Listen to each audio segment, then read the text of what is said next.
The coffee pot in my hand feels heavier than usual on a Tuesday afternoon at Rossy's.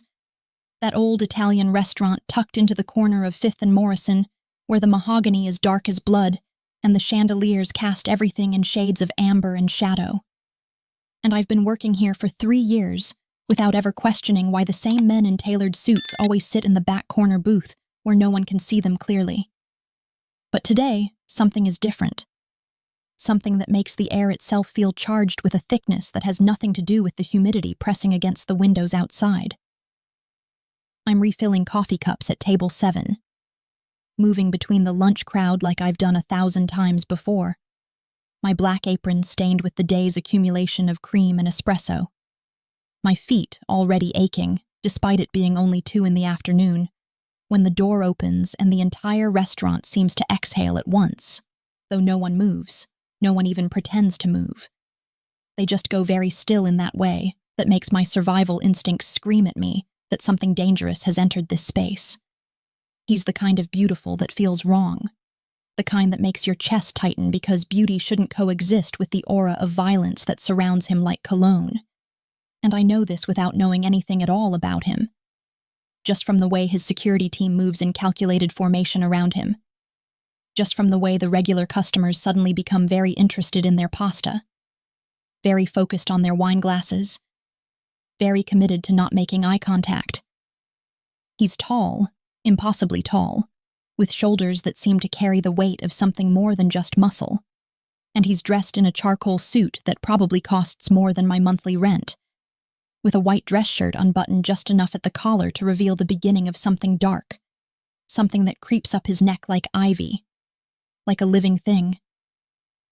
And it takes me a moment to realize it's a tattoo. A rose made of silver lines and shadow that seems to move in the fluctuating light of the restaurant. And something about it triggers a memory so visceral, so overwhelming, that it stops me mid-step between tables 5 and 6.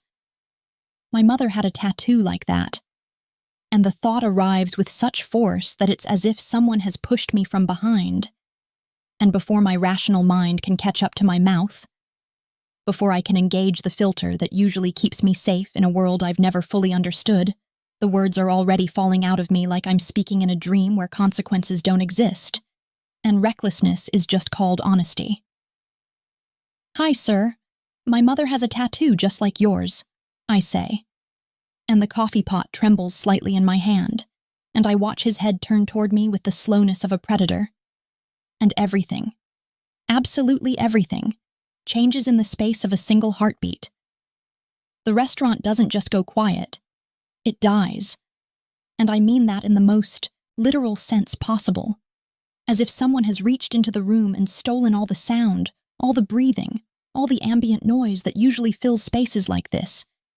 And now there's only the sound of my own heart, which feels like it's trying to break through my ribs to escape.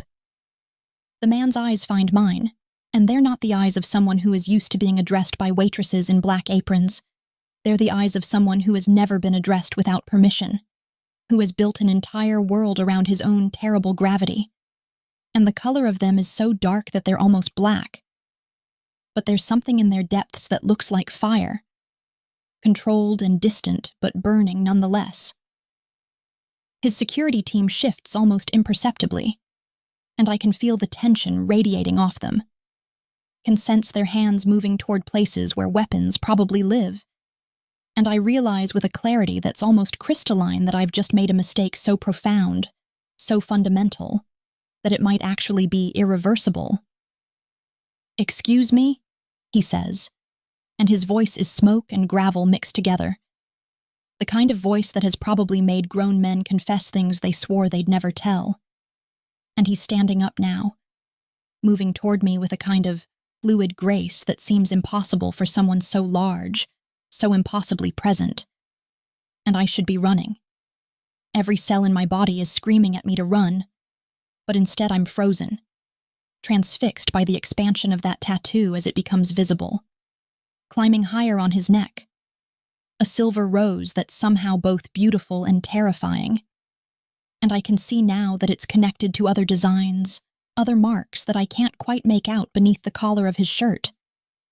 "The tattoo," I hear myself say, and my voice sounds very far away, as if I'm listening to myself speak from somewhere else in the room, from somewhere safer.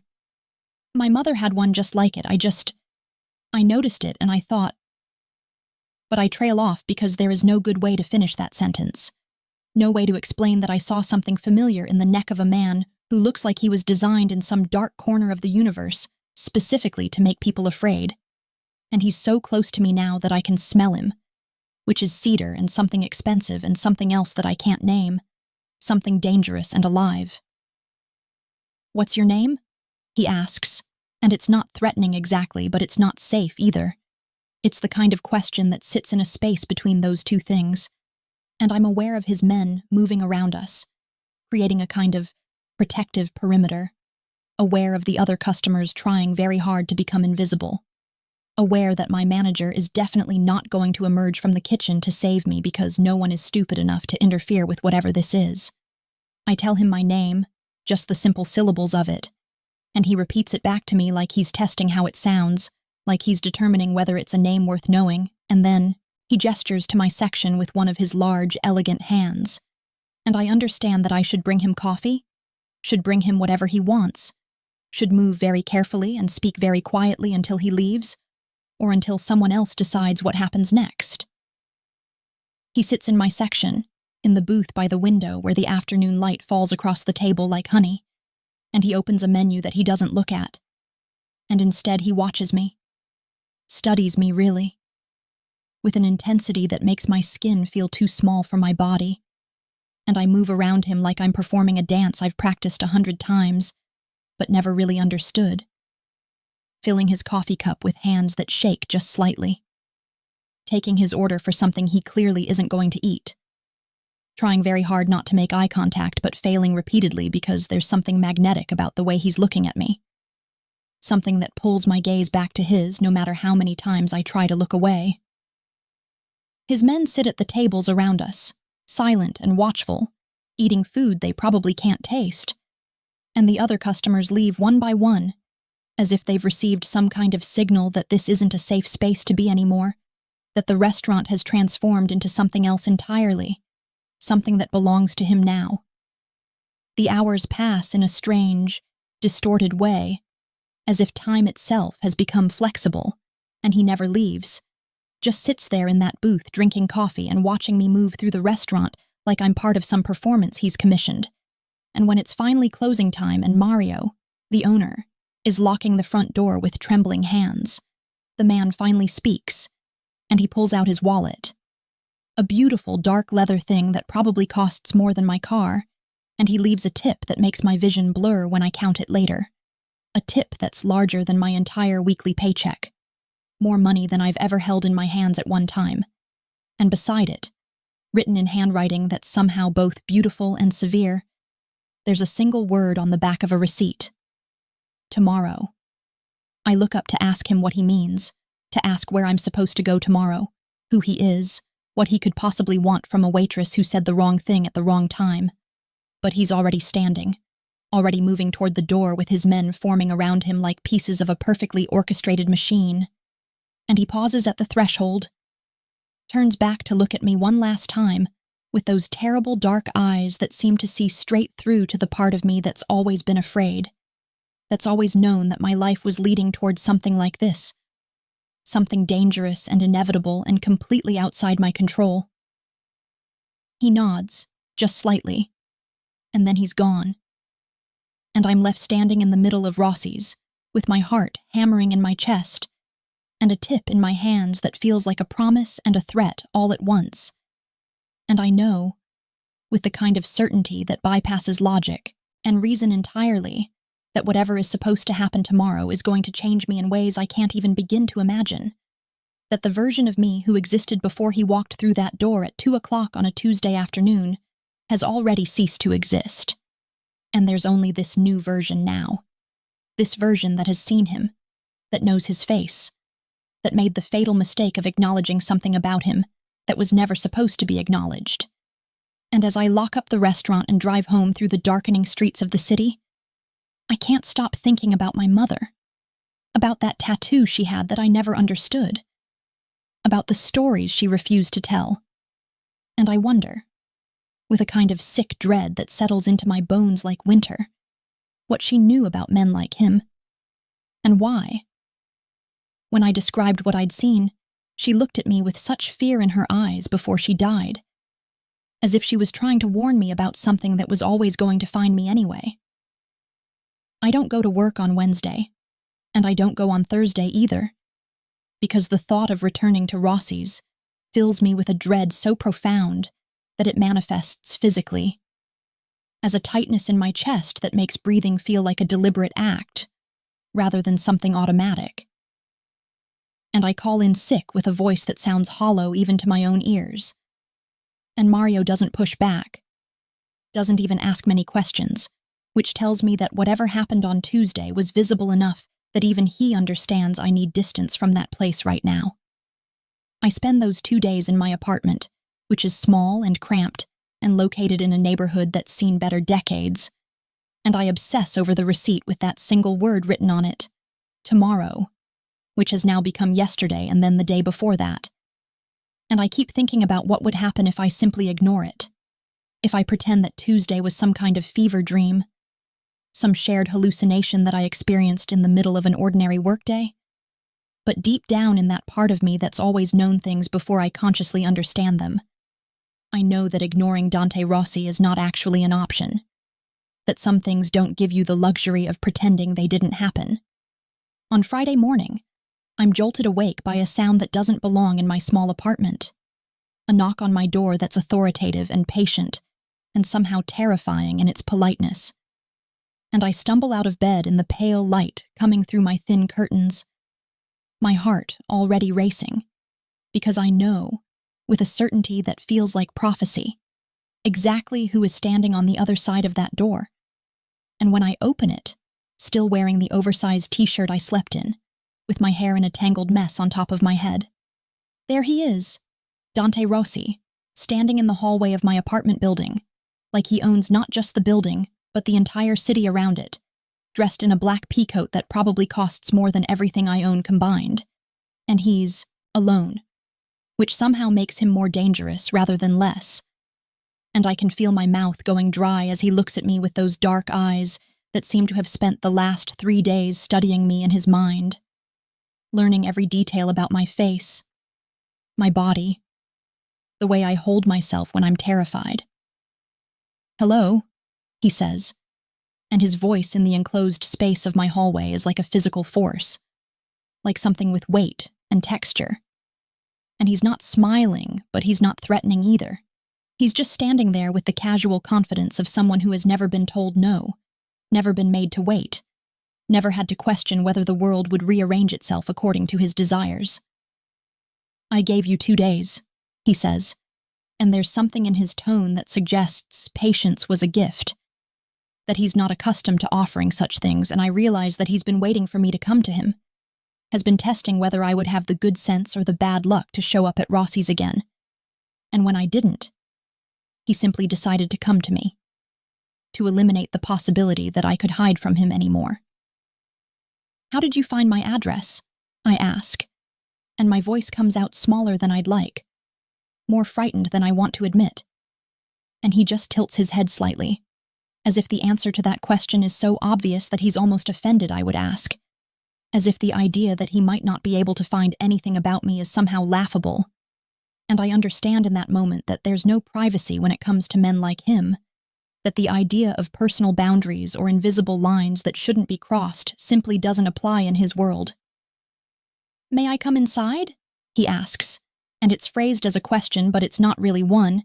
It's a courtesy extended from someone who doesn't actually need permission but is offering it anyway, perhaps as a way of testing whether I'll voluntarily invite danger into my home, or whether he needs to assert his will more directly. And I step aside because what else can I do? Because saying no feels like it would have consequences I'm not prepared to face, and he moves past me with that fluid grace that seems impossible for someone so large, his cologne filling the small space of my apartment like an invasion.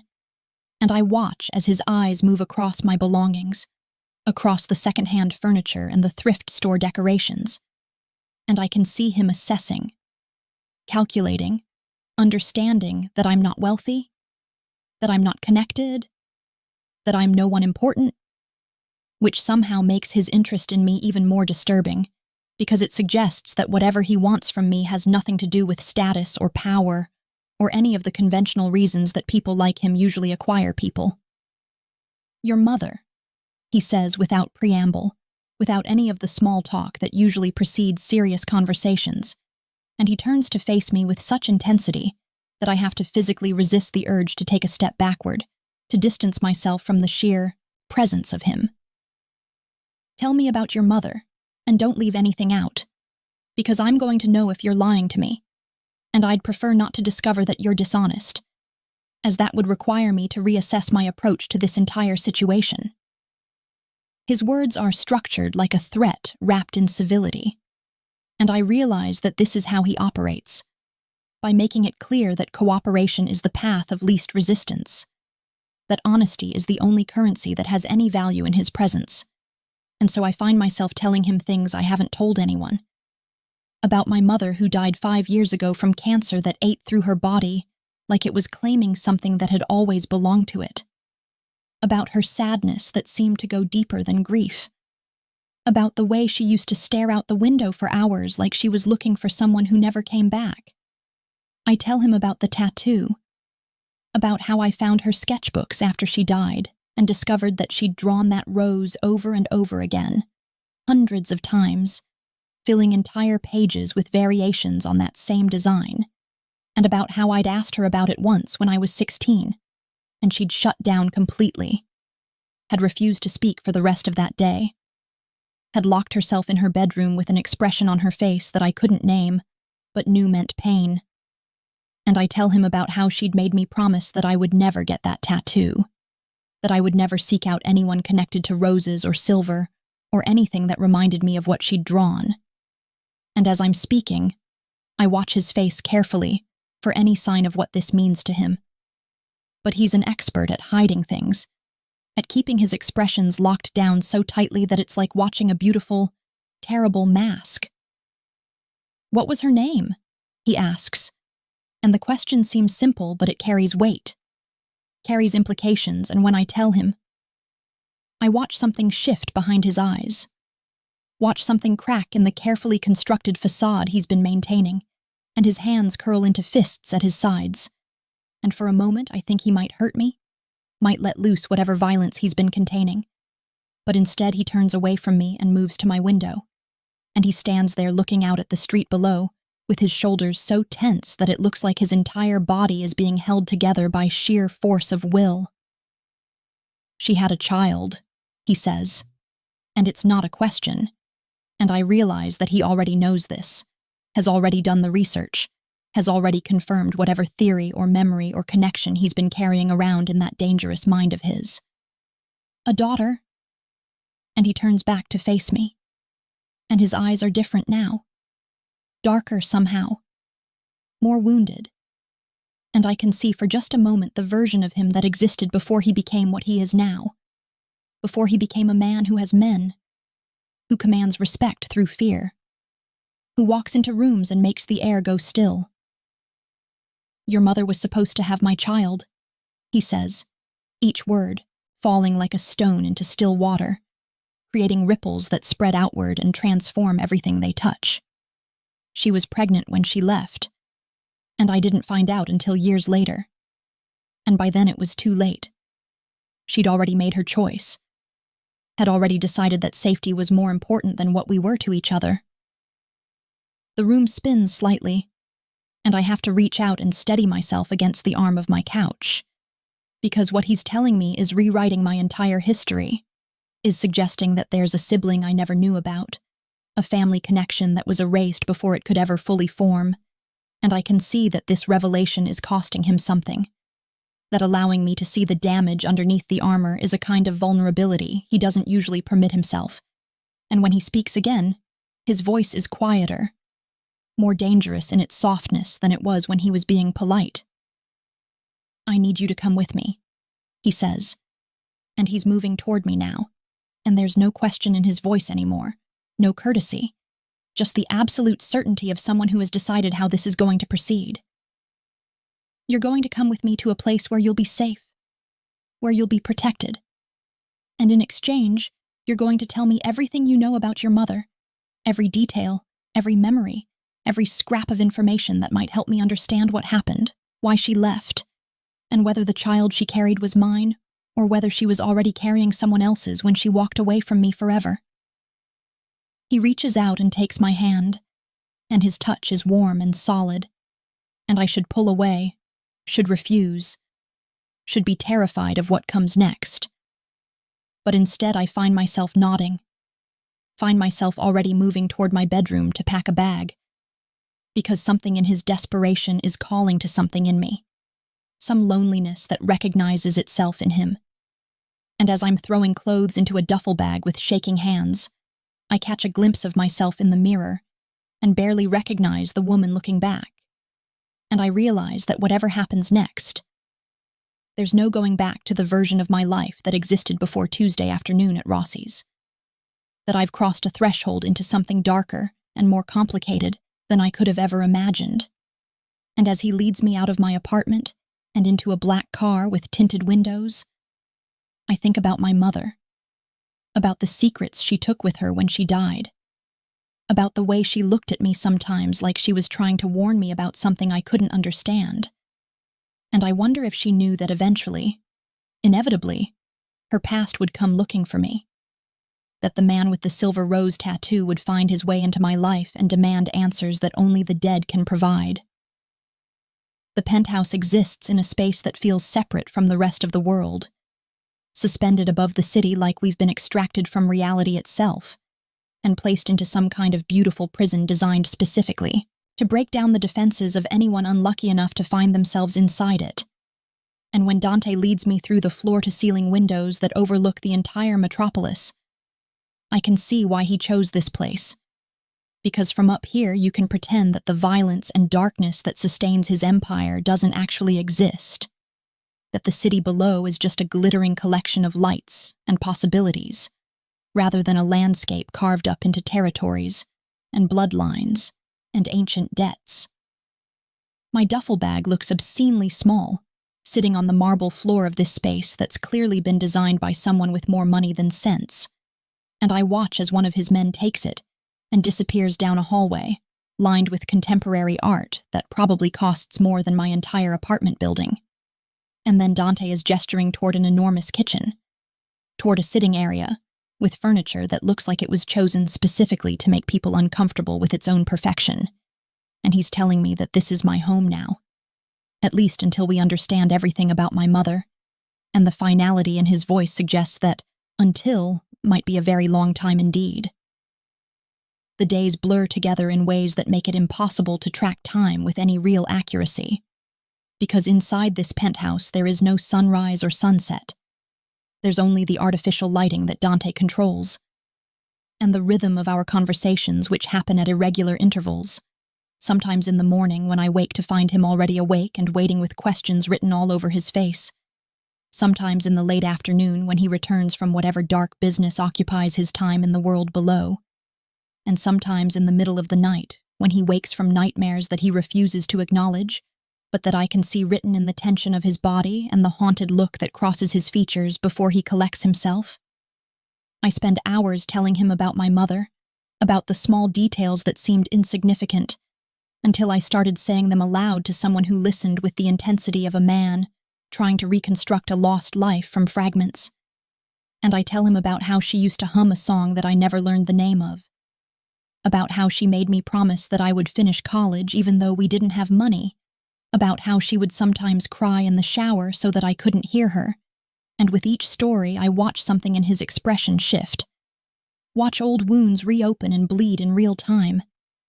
And I realize that he's been carrying the weight of this loss for so long that it's become part of his skeletal structure, a framework around which he's built everything else.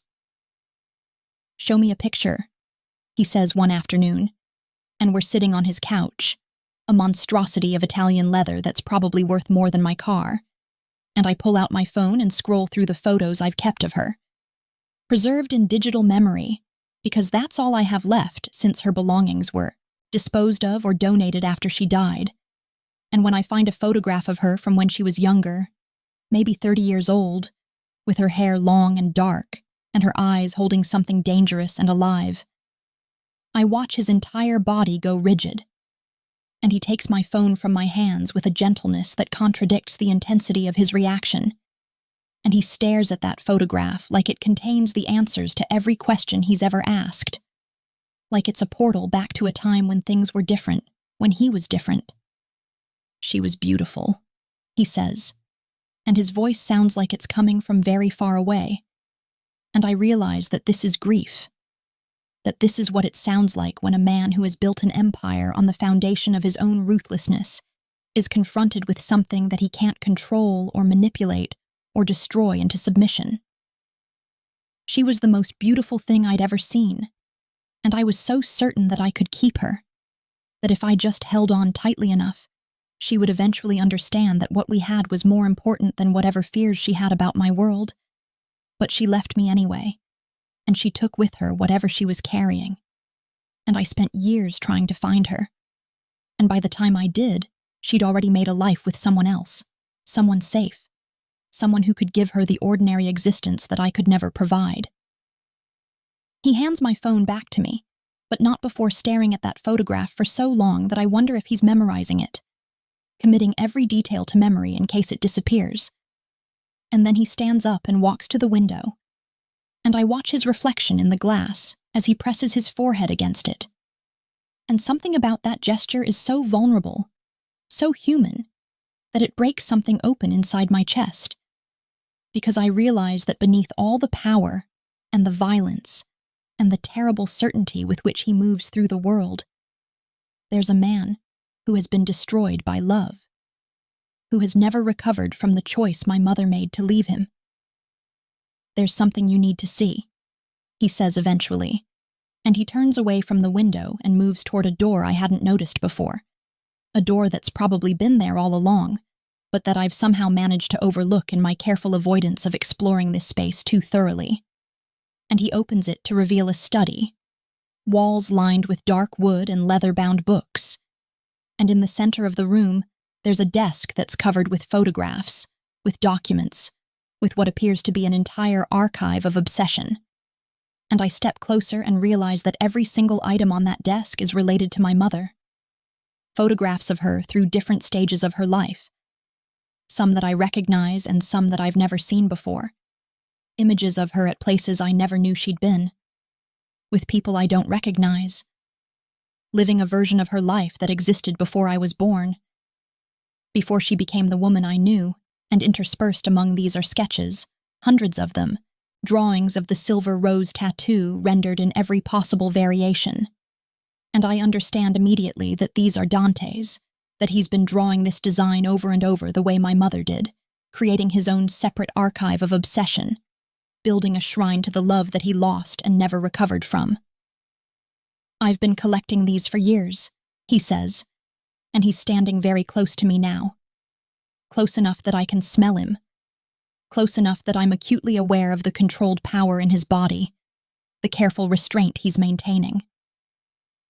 Every photograph I could find of her after she left me, every record I could access through resources that most people don't have, every moment of her life that I could capture through the people who were willing to talk to me. And I know it's madness.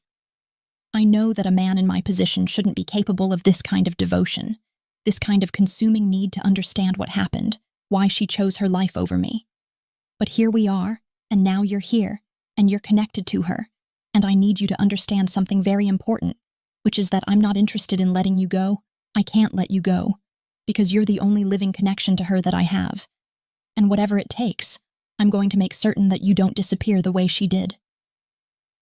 His words should terrify me, should send me running toward the elevator and the lobby and the street below. But instead I feel tears sliding down my face, because I understand what he's saying beneath the words. I understand that he's been alone in this obsession for so long, that the presence of someone who shared her blood, who carried her features and her mannerisms and her secrets, is like an addiction, like a drug that he's been deprived of for years. And I reach out without thinking, and I touch his face, and I feel him go very still under my hand. And when he speaks again, his voice is barely above a whisper. "Don't," he says, but he doesn't pull away, doesn't remove my hand. And I realize that what he's asking is that I don't show him tenderness, don't show him that I understand his pain, because kindness from me will destroy what little restraint he's been able to maintain. You're going to destroy everything. You understand that. You're going to come into my carefully constructed life and tear it apart until there's nothing left but this. Until there's nothing left but me and you and the ghost of your mother between us. And I can't stop it because you exist. And that's enough. That's more than enough. He kisses me then. And it's not gentle and it's not kind. It's desperate and consuming and filled with a hunger that's been building for years. And I should resist. Should tell him that this is too much too fast. That we're both damaged by grief, and that's not a foundation for anything real. But instead I'm kissing him back. And I'm pulling him closer. And I'm ignoring every warning my rational mind is sending, because my body recognizes something in his body, some kind of recognition that bypasses logic entirely. And his hands are in my hair, and on my face, and along my sides, and he's murmuring words in Italian that I don't understand, but that sound like promises and apologies and confessions all at once. When we finally stop, we're on the floor of his study surrounded by photographs of my mother, and he's holding me like he's afraid I'll disappear, and I can feel his heart racing against my back. And I realize that I've just crossed a line that I can't uncross, that the version of me that was merely confined here is gone now, replaced by someone who is connected to him through something darker and more powerful than simple attraction.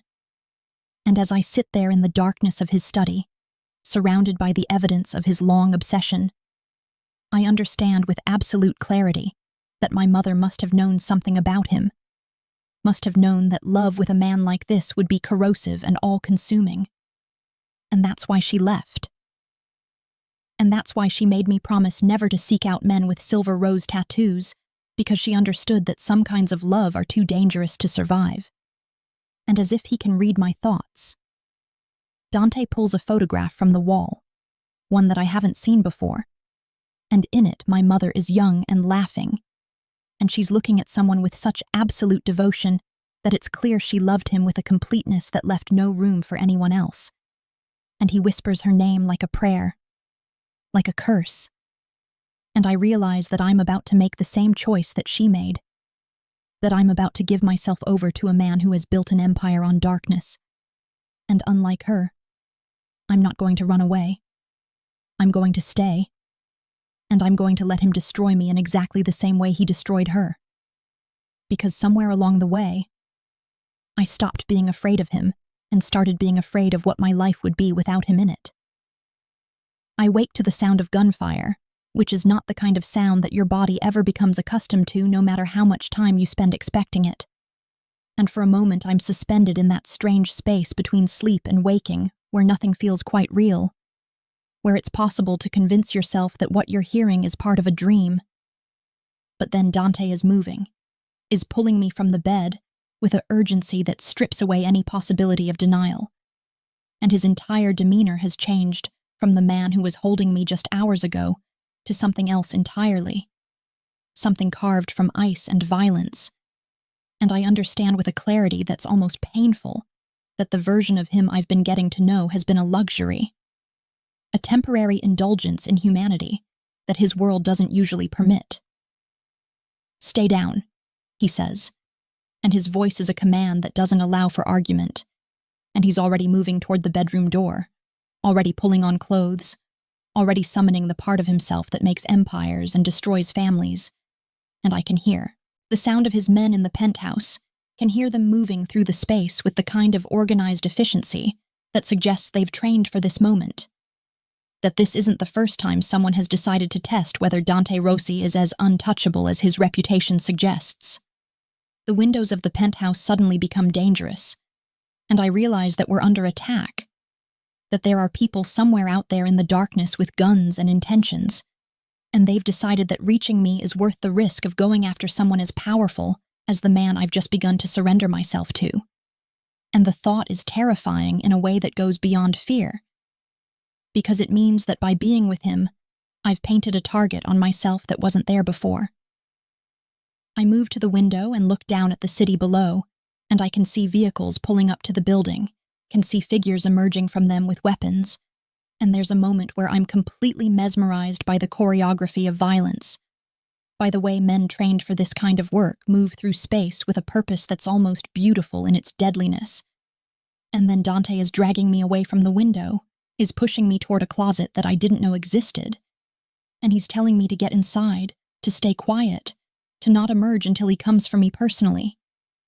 And there's something in the way he's looking at me that makes me understand that he's terrified in a way that he's probably never been terrified before, because it's not his own safety that he's worried about. It's mine, and that knowledge settles into my chest like a stone. "What's happening?" I ask, even though I already know, even though the answer is obvious. And he grabs my face in his hands with a gentleness that contradicts the violence happening somewhere else in his world. And he kisses my forehead. And I can taste adrenaline and determination and something else that might be fear. "You're my weakness," he says, and the words are spoken like they're being torn out of him against his will. "And everyone knows it now, and they're going to use you to destroy me if I let them. So I need you to stay where I put you, and I need you to trust that I'm going to end this, that I'm going to eliminate anyone who thought it was a good idea to come into my home and threaten what's mine. And when this is over, we're going to have a conversation about whether you're willing to accept what loving me actually costs."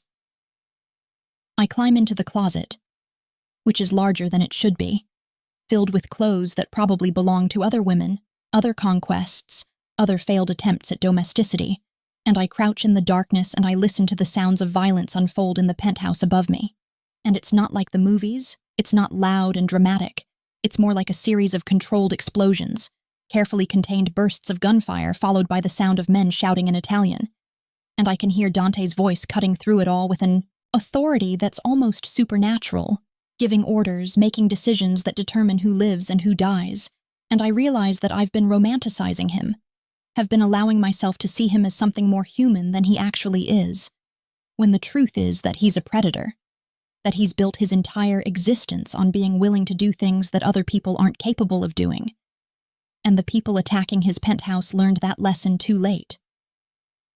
The silence when it comes is somehow worse than the noise, because silence suggests that a decision has been made, that the violence has reached its conclusion. And I'm trembling in the darkness of the closet, surrounded by ghost women and their abandoned clothing.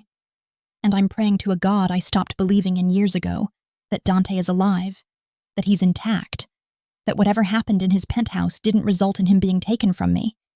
And when the door finally opens and light spills in, I'm so relieved to see him that I don't immediately register that he's covered in blood, that his white shirt is torn and stained with crimson, that his knuckles are split open and raw. "Are you hurt?" I ask, reaching out to touch him, needing to confirm that the blood belongs to someone else, that he's still intact, still capable of being the man who held me through the night and asked me about my mother with a tenderness that seemed impossible for someone with his capacity for violence. "No," he says, and his voice is hollow in a way that suggests he's retreated somewhere inside himself, to a place where he doesn't have to feel anything, where he can simply exist as the instrument of death that his world has made him. They sent a message, and I sent one back. And now we need to discuss what comes next. Because this isn't going to stop. They're going to keep coming. They're going to keep trying to use you as leverage until I make it clear that you're too much of a liability, that keeping you is going to cost them more than I'm worth. And I need to know whether you're willing to pay that price, because I'm not letting you go. I'm not going back to that version of my life where you don't exist. But I won't keep you here if staying means that you'll eventually get caught in the crossfire and bleed out on marble floors like those men did tonight. He's walking me back to the bedroom as he speaks, and I can see the violence in the way he moves, can see how close the surface rage is to bubbling over completely. And I follow him into the bathroom, where he strips off his clothes and stands under the shower. And I watch as the blood washes away, revealing cuts and bruises that suggest the fight was more equal than the outcome would indicate. And I understand that these men who came for me tonight weren't insignificant, that taking them down cost him something, even if it didn't cost him his life. I want to stay, I say, and the words feel like a betrayal of every instinct I have about self-preservation. But they're also the only truth that matters. I want to stay even knowing that it costs something, even knowing that people will die because of the choice I'm making. Because leaving you now would destroy something in me that I don't think I could recover from. And I don't think my mother left you because she didn't love you. I think she left because she was afraid that she would eventually destroy you in the way that you're going to destroy me. And I'm choosing not to run the way she did. I'm choosing to stay and let whatever this is between us play out to its inevitable conclusion. Dante steps out of the shower and pulls me close. And his skin is still warm and wet. And he's holding me like he's trying to absorb me into himself, trying to make me so fundamentally part of him that no weapon could ever separate us. And I realize that this is what love looks like for someone like him. It's not poetry or flowers or any of the conventional markers of affection. It's possession, it's obsession, it's the willingness to burn the entire world down to keep one person safe. And I'm terrified and aroused and something in between. And when he picks me up and carries me to the bed, I let him, because I understand now that there's no version of my life where I escape this, where I become untangled from Dante Rossy and return to the ordinary existence I had before that Tuesday afternoon at Rossy's.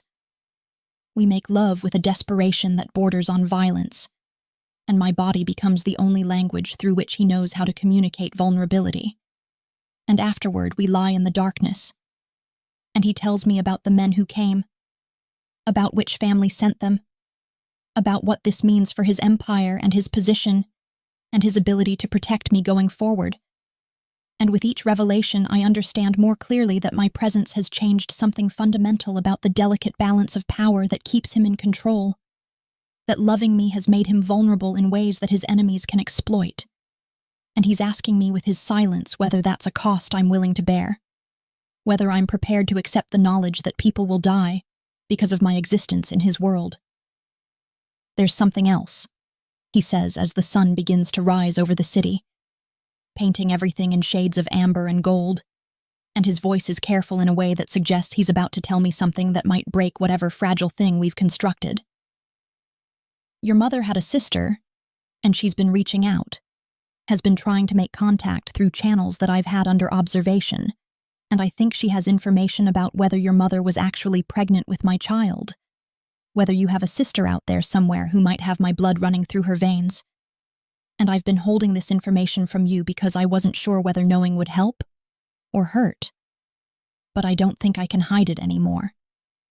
I think you need to know that there might be another piece of your family that's been missing, and I'm going to help you find her, even though finding her might change everything about how you see me and your mother and this entire situation we've found ourselves in, because keeping secrets from you is a form of lying, and I've already decided that I'm not going to be that kind of man with you, that I'm not going to repeat the patterns that destroyed what you and your mother could have had if her mother had just been honest from the beginning. And so here we are, at the precipice of another revelation, another mystery that's going to pull us deeper into this story that started the moment you noticed my tattoo at Rossy's and changed everything forever. The woman sitting across from me in the private room of the restaurant that Dante has secured looks so much like my mother that for a moment I can't breathe, can't do anything but stare at the familiar architecture of her face, the way her eyes hold the same sadness that I remember from my childhood, the same haunted quality that suggested she was always looking for someone who never came back. And I understand immediately that this is my mother's sister, that this is a piece of family that was stolen from me before I even knew to grieve it.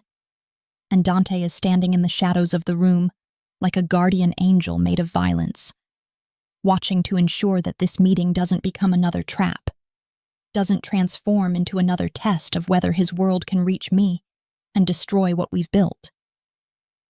My name is Lucia, the woman says, and her voice carries an accent that my mother's didn't have, suggesting she lived a different life, in a different place, carrying a different version of the family history. I've been looking for you for 3 years since your mother died, and I almost didn't reach out because I was afraid of what knowing the truth might do to you. But I realized that you deserve to know what happened. deserve to understand why your mother left Dante Rossy, and why she spent the rest of her life looking over her shoulder like she was expecting him to appear and reclaim the life she'd chosen to abandon. She pulls out photographs, and my hands shake as I look at them, because they tell a story that's vastly more complicated than anything I've been imagining. And in the first image, I see my mother at 20 years old, standing in front of the Rossy estate, with Dante beside her. And he's looking at her with an expression so openly devoted that it makes my chest ache. And in the next photograph, my mother is visibly pregnant, and she's alone, and her hand is placed over her belly in a gesture of protection that I recognize because I've seen it before, have inherited it somehow in my own DNA. She was pregnant when she left him, Lucia says, and her voice is gentle but firm, the voice of someone who has been carrying this secret for so long that it's become part of her bones. She was carrying a daughter, and your father, my sister's husband, the man who raised you, he accepted her anyway, accepted the child of another man, because he loved your mother that completely, that unconditionally. And so when you were born, you had a choice embedded in your genetics, a choice between your mother's love, which was passionate and dangerous and all-consuming, and your father's love, which was steady and reliable and safe. And for your entire life, you were walking the line between those two kinds of devotion without understanding what you were actually choosing. The room begins to spin, and I reach out to steady myself on the table, because what she's telling me is that I'm Dante's biological daughter, that the connection I felt to him from the moment I saw him at Rossy's was written into my cells, was calling to something ancient and primal that I didn't even know existed. And Lucia continues speaking, and she tells me about the night my mother ran, about how she was terrified that Dante would never let her leave if he knew about the pregnancy, that his obsession with keeping her would extend to keeping the child, and so she made a choice to disappear, to start a new life, to become someone else entirely. And she spent every year after that wondering if she'd made the right decision, wondering if she should have stayed, wondering who I might have been if I'd grown up knowing my biological father instead of learning about him from a stranger at a coffee counter 3 years into my life. She asked me to tell you, Lucia says, and tears are streaming down her face now, and I realize that she loved my mother, that this woman has been carrying the weight of these secrets like stones in her pockets. She wrote me letters before she died, letters that I was supposed to give you if I ever found you, and she said that if you ever met him, if you ever came into contact with Dante Rossy, you should know that he's not a bad man. He's just a man who loved too intensely, who wanted too much, who couldn't accept that some people need to leave in order to survive. And she wanted you to know that she never stopped loving him, that every tattoo she drew, every rose she rendered in her sketchbooks, was an act of devotion to a version of him that existed before the world made him into what he became. She hands me a leather journal, and when I open it, I recognize my mother's handwriting immediately. And I read entries that span from the day she met Dante to the day before she died. And each one is a love letter and a goodbye letter simultaneously. Each one is her processing the choice she made and wondering if she could have done things differently. And there's one entry dated just before her death, where she writes about me, where she says that if I ever learned the truth, I should know that choosing love doesn't have to mean destroying yourself the way she had to destroy herself, that there might be a way to love someone like Dante and survive it, that she was just too fragile, too broken already by the violence of her own childhood, to weather the storm that comes with being loved by a man who commands empires. I close the journal, and I look at Dante, really look at him, and I can see that he already knew this, that Lucia has already told him, and he's been standing there waiting to see how I would react, waiting to see if knowing that I'm his daughter would change something fundamental about what exists between us. And I stand up, and I move toward him, and I take his face in my hands the way he took mine when he was asking me to stay, and I kiss him. And it's not a romantic kiss. It's a recognition. It's an acknowledgement of something that was written into my biology before either of us was born.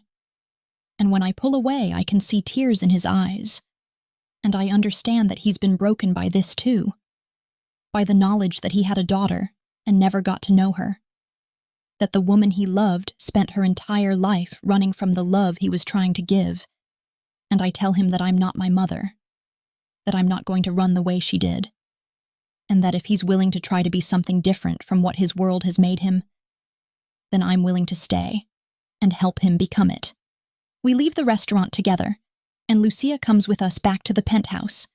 And over the course of the next week, she tells me stories about my mother, about her childhood, about the family we come from, about the patterns that have been repeating across generations. And I start to understand that my mother's choice to run wasn't cowardice, it was survival. And my choice to stay isn't bravery. It's a different kind of survival. It's choosing to face the darkness instead of fleeing from it. And there's a night when I'm lying in Dante's arms, and he tells me that his stepmother has been eliminated. That the threat that came for me the night of the attack has been neutralized permanently. And that now we can begin to build something that doesn't have to be constantly defended, constantly protected, constantly measured against the cost in other people's lives. I want to change, he says, and his voice is uncertain in a way that I've never heard before, vulnerable in a way that suggests he's considering a future where he might be something other than what he's always been.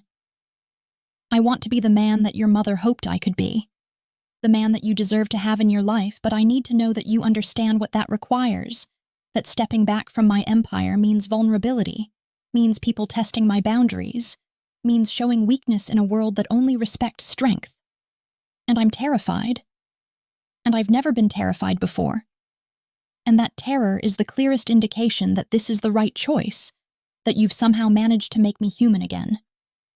I tell him that I don't need him to change, that I'm choosing all of him, the darkness and the light, the tenderness and the violence, and that what I need is for him to choose me consciously, actively, with full awareness of what that means, and he promises me that he will. That every day he'll choose me over his empire, over his legacy, over the version of himself that was forged in blood and maintained through fear.